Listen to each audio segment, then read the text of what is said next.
அதாவது ஹஜ்ஜை உம்ராவை தொடர்ந்து செஞ்சு வாருங்கள் வருதுல அந்த அவர் சொல்ற கருத்துப்பட ஒரு ஹதீஸ் இருக்குது. அதாவது தொடர்ந்து செய்து வாருங்கள் சொன்னா அடிக்கடி ஹஜ்ஜை உம்ராவை செய்யுங்கிற ஒரு அர்த்தம், அந்த அர்த்தத்தில் வர்ற மாதிரி இந்த மொழிபெயர்ப்பு இருக்குது. மூலத்தில் அப்படி இல்லை. எப்படி வருதுன்னு கேட்டா ஹஜ்ஜை தொடர்ந்து உம்ராவை செய்யுங்கள், ஹஜ் உம்ராவுக்கு மத்தியில ஒன்றின் பின் ஒன்றாக அதை செய்யுங்கள் அப்படின்னு இருக்குது. அதாவது ஹஜ்ஜை மட்டும் செஞ்சுட்டு உம்ரா செய்யாம வந்துடாதீங்க, உம்ரா செஞ்சுட்டு ஹஜ் செய்யாம வந்துடாதீங்க, ரெண்டையும் சேர்த்து செய்யுங்க.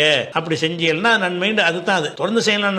ஹஜ் உம்ரா செஞ்சுட்டு இருக்கணும் போல இருக்கு, வருஷம் மாசம் உம்ராவுக்கு போயிட்டு இருக்கணும். தொடர்ந்துலாம் கிடையாது, ஒரு தடவை நீங்க செய்ய போறீங்க. செய்யும் பொழுது ஹஜ்ஜை உம்ராவை இணைத்து செய்யுங்கள்ங்கிறாங்க. ஹஜ் உம்ராவுக்கு மத்திய இடையே ஒன்றை ஒன்று தொடர செய்யுங்கள். உம்ராவை தொடர்ந்து ஹஜ்ஜை தொடர்ந்து உம்ரான்னு அப்படி செய்யுங்க.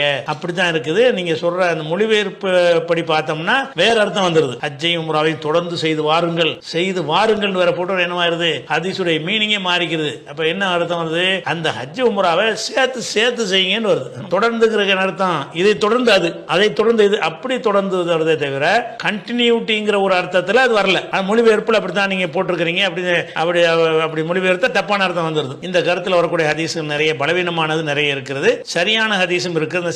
சரியான ஹதீஸை மட்டும் உங்களுக்கு சொல்றேன். ஹஜ் உம்ராவுக்கு இடையில ஒன்றை ஒன்று தொடர செய்யுங்கள். அந்த ரெண்டும் வறுமையை நீக்கும், பாவங்களையும் நீக்கும். நீங்கள் ஹஜ் கருத்து உம்ரா செஞ்சீங்கன்னு சொன்னா அல்லாஹ் வறுமையை கொஞ்சம் நீக்குவான், பாவமும் நீங்கிரும் வறுமையை நீங்கிரும் என்று வருகிறது. இது சரியான ஹதீஸ் தான். ஆனா மொழிபெயர்ப்பு தப்பான அர்த்தம் தர்ற மாதிரி வருது. தொடர்ச்சி ஹஜ் உம்ரா செஞ்சுட்டே இருக்கீங்கன்னு அர்த்தம் கிடையாது, ஹஜ்ஜையும் உம்ராவை சேர்த்து செய்யுங்கன்னு அர்த்தம்.